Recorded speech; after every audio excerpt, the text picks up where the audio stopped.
Pero en fin, vamos a hablar ahora de la DIRCOTE. Está de aniversario la DIRCOTE y está con nosotros Benedicto Jiménez, uno de sus personajes más emblemáticos. Bienvenido, Benedicto. Gracias por la invitación, Nicolás. Justamente hoy día se celebra 35 años de...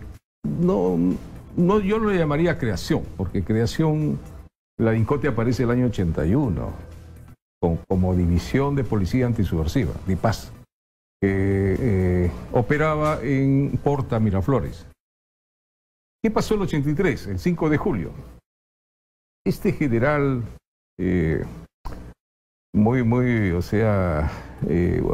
general que ha fallecido en el año 2005, don Fernando Reyes Roca, un tipo visionario, un gran policía, lo elevó a dirección. Y de ahí aparece como dirección contra el terrorismo. El 5 de julio del año 1983. Pero antes ya existía la división DIPAS. Incluso nosotros como fundadores de la DIPAS viajamos a Ayacucho cuando cayeron los primeros terruquitos el año 81. Y después... Claro, porque eso fue lo increíble, ¿no? Esto, de repente, el Estado peruano se ve enfrentado a una situación en la que aparecen este tipo de organizaciones para las que el Estado no estaba preparado. Es decir, ¿quién se hacía cargo? ¿Seguridad del Estado? Y la policía tampoco, o sea. ¿No? O sea, por ejemplo, dentro de la policía, claro, ¿quién se hacía cargo originalmente? Se crea esta división de policía antisubversiva en el 81 como parte de la Dirección de Seguridad del Estado.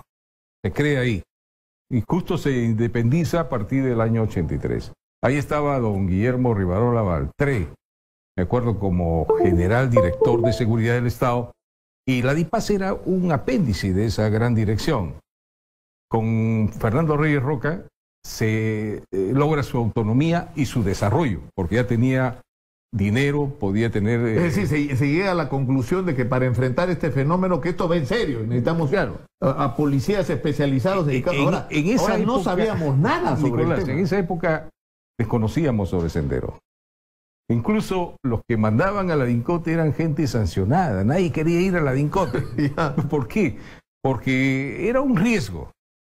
Era un riesgo y los policías se corrían. Y justamente cuando se formó esta división de policía antisubversiva, la mayoría eran sancionados. Entonces, ¿nosotros qué hacíamos con estos sancionados? Les decíamos, mira, tú legalmente no vas a ascender. No vas a ascender por la legal. La única forma como puedes ascender es haciendo acciones meritorias. Estás condenado a hacer acciones meritorias. Entonces, estás condenado a tener que tener éxito, porque si no, entonces, no ¿quieres futuro? ¿Trabajar o no quieres trabajar? Y efectivamente esas cualidades, inteligencia que tenían para lo negativo, poco a poco los reorientamos para lo positivo. En esa época teníamos grandes maestros. Por eso dice, uno puede ser alumno y maestro a la vez. Uno tiene que subirse a los hombros de gigantes para tener una visión estratégica. Entonces te puedo nombrar gente que ya desaparecieron, incluso ya no están en este mundo. O sea, por ejemplo, Víctor Gastelú Welch, que fue el director de la División de Policía Antisubversiva, ¿no? El coronel Javier Palacios Ortiz, que ahora está el negro Palacios, como le decían. Está asesor en la DIGIMIN, ¿no? Él sigue enseñando, un gran maestro que nos formó a nosotros. Lo que pasa es que esa década del 80 se buscaba la estrategia adecuada.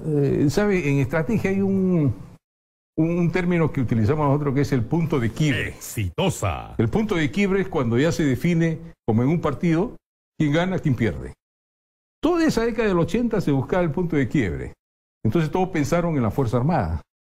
No, la Fuerza Armada, las rondas campesinas, y comenzaron a llegar apoyo a la zona del campo. Nosotros siempre trabajamos en las ciudades, en la urbe, y la DIRCOTE empezó con los deltas. Con los grupos delta. Pero claro, yo quisiera, Benedicto, que vayamos a la pausa, porque esta fue toda una, toda una experiencia, no solo en términos de investigación policial, ¿no es cierto? Claro. Y como uso de tecnologías, ¿no? Sino además de aprendizaje político. Tuvieron que leer a Mao Zedong, a Marx, para entender quién era esta gente, ¿no? Claro. Tuvieron que... Pero hablemos de eso tras la pausa, que la historia es sencillamente fascinante. Estamos con Benedicto Jiménez, Vamos a la pausa, regresamos con más chicos de la Policía Antiterrorista del Perú, que hace 35 años fue formalmente constituida como una dirección, porque no existía, porque nunca habíamos enfrentado un fenómeno de esas características como las que teníamos delante, ¿no? Y donde hubo que inventarlo todo, ¿no? Mucha imaginación, porque cuando, como decía Albert Hastings, decía, cuando la imaginación está por encima de la inteligencia y el conocimiento. Ahí comenzamos a imaginarnos nuevos escenarios, y justamente en esa época los primeros años fueron muy duros para la DINCOTE, ¿no? El trabajo era fuerte porque habían 3 destacamentos armados en Lima Metropolitana en 1983 y los 3 cayeron. O sea, fíjate, la DINCOTE ya en el año 83 ya estaba dando resultados. Ya daba resultados. Claro, pero esos que cayeron, después los encontramos en futuras operaciones. Te conté esa anécdota de que en la casa de Monterrico, en el 1 de junio del año 90, cuando entramos, estaba el camarada Marcos. Era un cuadro importante, Sendero. Pero Marco había sido detenido en el 83 como miembro de una célula, no era tan importante, o sea, había tenido un crecimiento y un desarrollo. Así como nosotros crecimos en experiencia y conocimiento, Sendero también creció. Y ahora, uno de los retos para ustedes era entender cómo pensaba esta gente, cómo funcionaba su cabeza. Por ejemplo, hacían constantemente referencias ¿no es cierto?, a Mao Zedong, a Deng Xiaoping, aparecieron antes del inicio de las acciones armadas, perros colgados por todo Lima. Claro. Deng Xiaoping, hijo de perra, decía los carteles, ¿no? Y nadie entendía quién diablos era Deng Xiaoping. Así es, teníamos que estudiar para conocer la forma de pensar, sentir y actuar, que son 3 cosas, ¿no? Y así fue, teníamos que leer las obras escogidas de Mao Zedong, que son como 5 volúmenes, ¿no? Aparte de eso, Marx y Lenin, porque ellos eran marxistas, leninistas, maoístas, Pensamiento Gonzalo, que aparece el año 88-89. Para entender bien, porque cuando se les interrogaba, tuvimos también una experiencia, traían gente de robos y le preguntaban a los terroristas y le decían, ¿dónde es tu laburo? Laburo es un término que emplea la replana en un delincuente, ¿no? Laburo es la zona donde asalta, roba. Entonces los senderistas, ¿qué laburo? Que es muy diferente, nosotros le decíamos, ¿en qué zona trabajas? ¿No? ¿De qué destacamento eres? O sea, los mismos especializados en robo decían, no, esta es otra cosa, hermano. Nosotros no podemos interrogar. Incluso para el interrogatorio era otro lenguaje, ¿no? Había otro lenguaje. Has pecado de liberalismo, por ejemplo. Pecar de liberalismo entre la usanza maoísta es aquel senderista que rompía la clandestinidad e iba a visitar a la novia. Entonces pecaba de liberalismo. Y eso era condenable para ellos. O sea, había un término que había que manejar. Pero fue fascinante toda esta historia porque fue todo un proceso, primero para entender quiénes eran estos, cómo pensaban, qué era lo que querían, cómo actuaban, cómo se articulaban y finalmente quiénes eran sus jefes, ¿no? Claro. Porque eso tampoco estaba claro al comienzo. Yo me acuerdo como reportero, sí, la cantidad, yo me pasaba la vida toda ahí, la década de los 80, en la prefectura ahí metido. La década de los 80 comenzamos a experimentar mucho para ver cómo llegábamos a la cúpula, pero nos dimos cuenta que faltaba algo. O sea, nosotros como detectives éramos reactivos, ¿no? Nos traían los detenidos y los interrogábamos. Aplicábamos un principio que se llama primero interrogar y luego probar, ¿no? En cambio, a partir de enero del año 90, cuando se crea el GEIN, dijimos, vamos a voltear la torta. ¿Cuál es el principio? Primero probar y luego detener. Eso demandaba trabajo de inteligencia, seguimiento, vigilancia, para probarle con imágenes, fotos, todo, después se le detenía. Y cuando se le interrogaba, le decía, mira, lo que tú me vas a decir, ya yo lo tengo acá. Así que solamente confírmame lo que yo sé. Pero si saben ustedes, ¿para qué preguntan? O sea, tener la foto, filmaciones, seguimiento. Era otra forma de trabajo. Y así comenzamos a desarticular. Donde incluso tú podías descubrir a un miembro de Sendero Luminoso cometiendo un delito y no lo detenías. Porque lo seguías para saber, a qué organización pertenecía e ir hacia la cabeza. Si una vez nos convocaron a mí, a Miyashiro, al Comando Conjunto de la Fuerza Armada, que son los que manejan, como manejan ahora el tema del BRAI, y le pasamos unas filmaciones del camarada Deodato Hugo Juárez Cruzá, que estaba haciendo contacto con parte de su gente, él era el número 4 de la organización y jefe de propaganda. Estaba en Surquillo haciendo contacto. Entonces me hicieron la pregunta, ¿quién es ese sujeto? El máximo del Comando Conjunto. Exitosa. Ese es un importante dirigente sendero. Y me dijeron, si usted lo tiene ahí, ¿por qué no lo mata? Fíjate, ¿eh? Y la idea ¿por qué no lo mata? Esa era la discusión, claro. ¿No es cierto? O sea, a mí me han contado anécdotas porque tú sabes, Benedicto estableció una relación incluso hasta personal con mucha gente durante años por la chamba de reportero, porque uno andaba detrás de las historias, ¿no? Y porque nosotros como periodistas andamos detrás de lo mismo también, por descubrir quién era esta gente, ¿no? ¿Qué respondías? Pero había esta disputa, ¿no es cierto? Claro, porque la visión era... si lo tienes ahí, el mejor terrorista es el terrorista muerto. Ese era el principio. Entonces le digo, mi general, con todo respeto a su persona, matar a una persona solamente cuesta una bala. Yo quiero llegar a un nivel más alto. Y eso demanda trabajo. A mí no me interesa tanto él, me interesa quién está encima de él. O sea, el trabajo es muy intenso, le digo. Lo que usted plantea es una cuestión fácil, pero no debe ser, porque nosotros somos policías y trabajamos dentro de un marco legal, decimos. Me quedó así, se molestó, se incomodó, pero eso está ahí como anécdota. Fíjate cómo se pensaba en aquel entonces, Nicolás. No, claro, y además había una especie de disputa, ¿no es cierto?, entre la inteligencia, que fue porque yo creo que cada uno tuvo su proceso, ¿no es cierto? Si uno habla con los militares, ¿no? Y reconocen, o sea, nos mandaron en diciembre del 82, nos hicieron cargo, nos dijeron, ustedes se hacen cargo de esta vaina, 8 provincias, a ver, vean lo que hacen, y no sabían qué hacer. Ni siquiera el Código de Justicia Militar estaba preparado para eso, ¿eh? Porque hubo que modificar el Código de Justicia Militar por las cosas que iban ocurriendo. Lo que pasa es que la inteligencia como se concebía aquel entonces es la clásica, la tradicional, ¿no? Yo investigo, reúno información y te la doy a ti para que tú ejecutes. Eso es lo que siempre se ha pensado que es la inteligencia. Pero en la lucha contra el terrorismo, y también debe ser contra el narcotráfico, eso no funciona así porque hay fuga de información. Si yo no cierro bien el círculo, hay fuga. A nosotros nos pasó en la segunda operación que se fugó la información y todo el mundo se escondió. Entonces, a partir de ahí, creamos la teoría que se llama inteligencia policial operativa. Quiere decir, se cierra el círculo.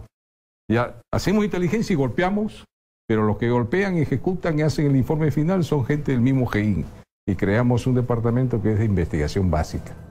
La información no salía de ahí y todo se ejecutó bien. Eso es lo que se conoce como inteligencia policial operativa. O sea, vas más allá de la inteligencia y entras al campo de la investigación criminal. Ahora, la historia puede ser una buena maestra, pero nosotros somos malos alumnos. Toda esa inteligencia se creó para la ciudad, pero para el campo, para el grupo del BRAE, hay que empezar en pañales, creando la teoría de inteligencia policial operativa, pero para el campo. Sí se puede aplicar. Ahora, entonces, DINCOTE debe ser los ojos y oídos de los militares que están en el BRAE. Ojos y oídos no lo van a hacer acá en la ciudad, porque están aburguesados los generales.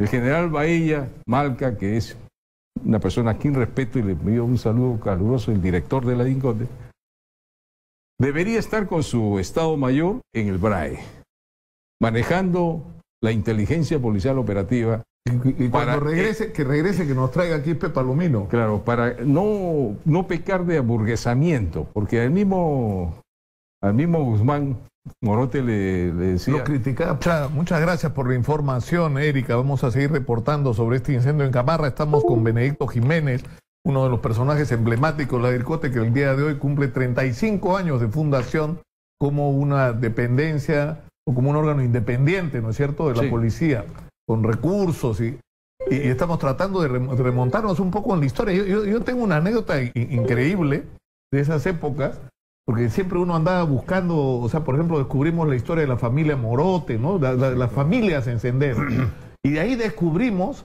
el uso de la tecnología, ¿no? Y no sé si, o sea, fue fascinante, ¿no? Descubrimos una mesa. Sí. O sea, habían reuniones de un grupo de senderistas y una señora que prestaba la casa, no sé cómo, quién la convenció, creo que fue, no sé si lo puedo decir ahora. Sí, claro. Creo que fue el Negro Palacio, ¿no?, que la convenció para usar una mesa, y la mesa estaba con micrófonos, ¿eh? Una cosa fantástica, sí. Una de esas mesas de madera que uno puede comprar en cualquier puesto de estos que hay por todos lados.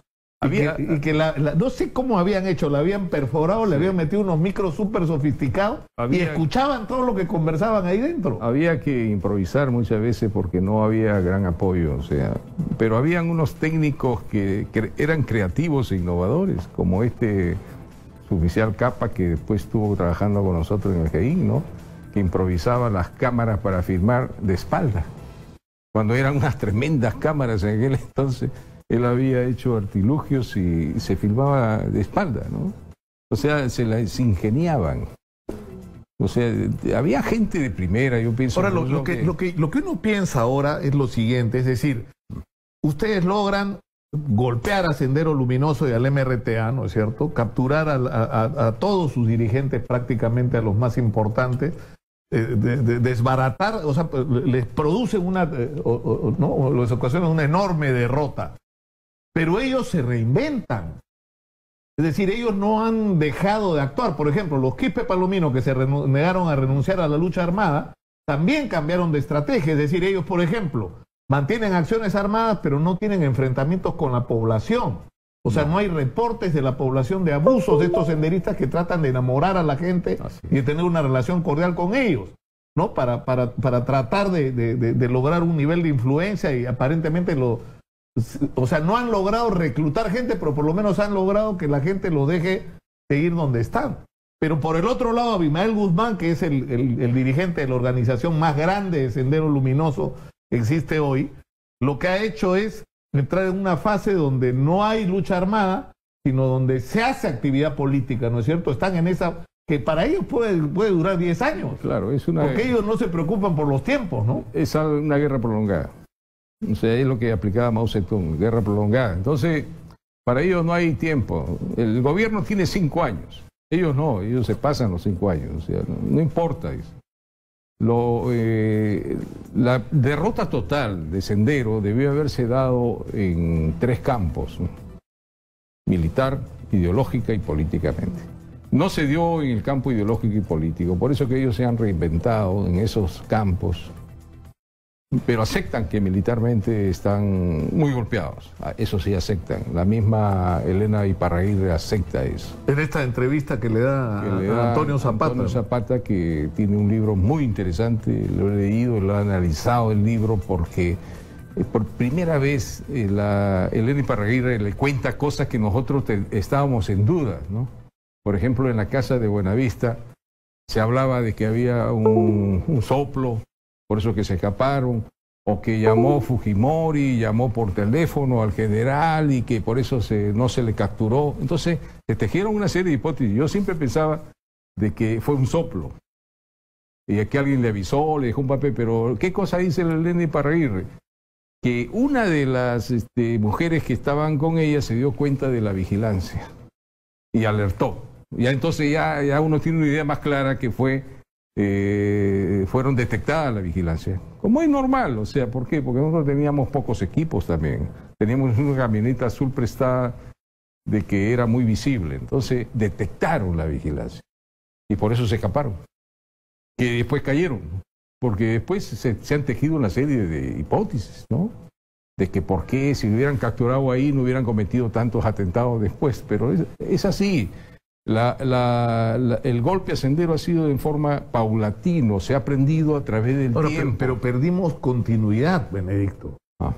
¿No es cierto? O sea, ellos siguen actuando bajo nuevas formas, bajo nuevas modalidades, bajo nuevas estrategias. ¿No es cierto? Pero no hubo continuidad en la DINCOTE. No hay continuidad. En este momento DINCOTE se ha congelado, así hay que aceptarlo, ¿no? Yo le llamo fosilizado un cadáver insepulto. Cuando hay un problema de seguridad o de control, tránsito, llaman a gente de la DINCOTE, o sea, la 6ª región los convoca. Ha perdido la visión estratégica y eso es lo más lamentable, porque cuando se pierde la visión estratégica puede ser disgregada una organización. Yo recuerdo que a fines del año 80 ya la DINCOTE madre entró en crisis, porque llegó un comando que pensaba que los terroristas eran igual que los asaltantes.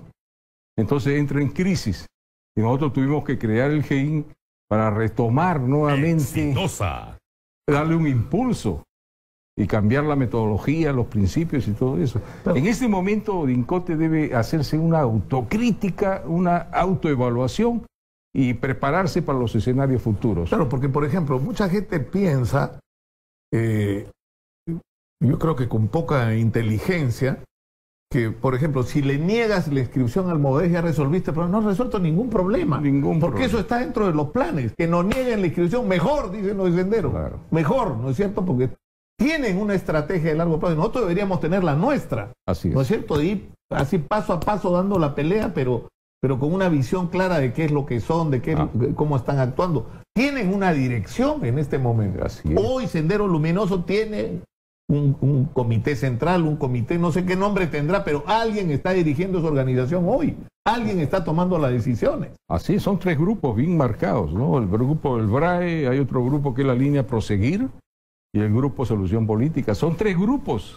Si yo quiero atacarlos, tendría que crear un sistema integral, sistemático, contra los 3 grupos. Los 3 grupos. Y yo no creo que haya una estrategia integral, sistemática para eso. No hay.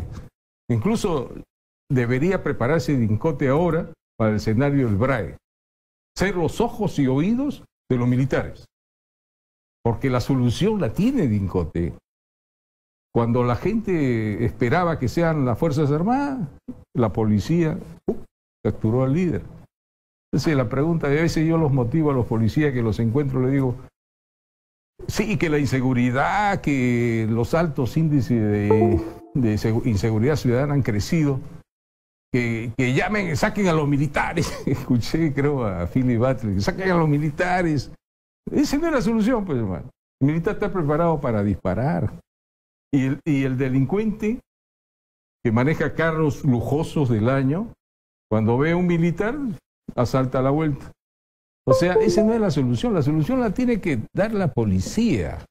Si solucionó el tema del terrorismo a nivel Latinoamérica, y esto también llama la atención que traigan expertos de Colombia para que nos enseñen a nosotros que controlamos el terrorismo mientras ellos llegaron a un acuerdo, tablas, o sea, esos expertos para que nos enseñen a nosotros cómo enfrentar la y cuando sale un igual que lo ves ahora, ¿no? O sea, con todo el deterioro que ha habido en la policía, la reducción de la cantidad de detectives, o sea, la delincuencia, la población y la delincuencia han crecido y la cantidad de detectives se ha disminuido. Y sin embargo, hay un caso y los policías funcionan. Funcionan y capturan a los criminales, ¿no? Y lo más preocupante es que con la aplicación del nuevo Código Procesal Penal, que es un tema que muy pocos manejan esto, ha aparecido el fenómeno del fiscal investigador y acusador. O sea, ahora los fiscales son los investigadores, ¿eh? Y tienen a los policías solamente como amanuenses, cargadores de maletines, y lo utilizan cuando quieran. El que investiga es el fiscal. O sea, se ha trastocado los roles. Por eso que en el nuevo código hay que precisar bien el rol del fiscal y el rol de la policía. Porque eso también puede ser un factor de causa de los altos índices delictivos. Porque no saben investigar. Al que no sabe investigar o plantear hipótesis incriminatorias, vienen los problemas. O sea, la Fiscalía utiliza 2 herramientas en este momento. La prisión preventiva. Fíjate que utiliza un principio que nosotros utilizamos en la década del 80. Primero te capturo y luego te pruebo. Pero para eso pido la prisión preventiva y te tengo ahí preso mientras yo te voy a investigar. Y utiliza como presión de coacción también la prisión preventiva. Porque a los investigadores le dicen, mira, ya está en la cárcel, acógete. Entonces, y asustados se cogen, utilizan a los colaboradores. Ese es un problema que hasta ahora no se analizó bien, que puede ser la causa de la inseguridad ciudadana también afuera, porque ya no hay investigadores. No solamente no hay porque se ha reducido, sino también que hay otro rol que lo está asumiendo el Ministerio Público.